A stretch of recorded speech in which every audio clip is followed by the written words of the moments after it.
सीमा जब पाकिस्तान में थी, उसका तलाक हुआ, उसके बाद वो अपने पिता के यहाँ आई।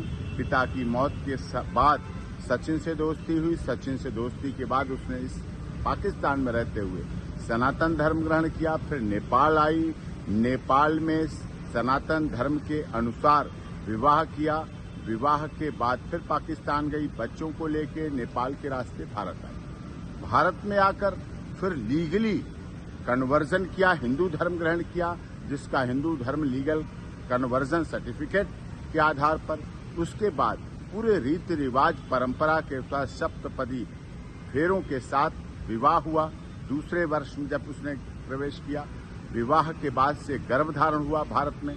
गर्भाधान के बाद बेटी का जन्म हुआ, जिसका सब देश की दुनिया की सहमति से भारती मीना नाम रखा गया। एलियस उसका घर में नाम रखा गया मीरा रह गई।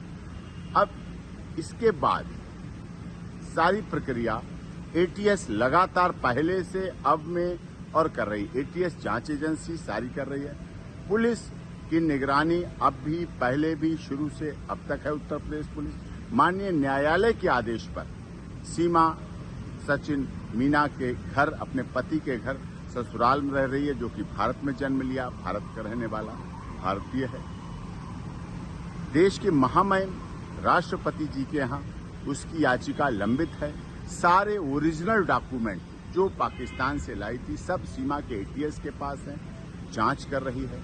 सीमा अपने ससुराल और अस्पताल के अलावा आज तक कहीं नहीं गई।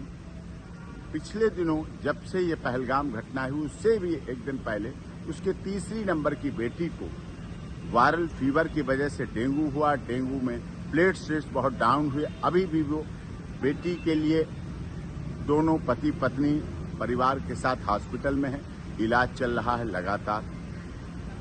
नवजात बच्ची उनके साथ है भारत में बेटी। उसका सर्टिफिकेट उत्तर प्रदेश की माननीय सरकार ने जारी कर रखा है, बर्थ सर्टिफिकेट, और उसके आधार पर है, भारत में रह रही है। उससे इसने पहलगाम की घटना, जो दुखद घटना है, उससे इसका जोड़ना बिल्कुल गलत है। जो लोग आलोचनावश ऐसा जोड़ रहे हैं, उसकी स्थिति को देखें। भारत की अब बहू है, मीना समाज की सम्मान है और रघुपुरा में रह रही है। देश की सरकार का, माननीय उत्तर प्रदेश की योगी आदित्यनाथ जी की सरकार का, केंद्र सरकार का सदैव उसने पालन किया है। एटीएस की तमाम जांच में सदैव भाग लिया है।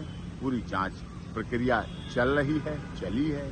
उसमें कहीं कोई उसको गलत और उस तरह से कुछ भी अब तक कोई कुछ नहीं मिले हैं। इसलिए उसके साथ उस घटना से न जोड़कर उसके साथ सिंपैथेटिक, जियो जीने दो, हमदर्दी, मानवतावादी, मानवाधिकारों की रक्षा करने की बात होनी चाहिए और इस पर अमल होना चाहिए।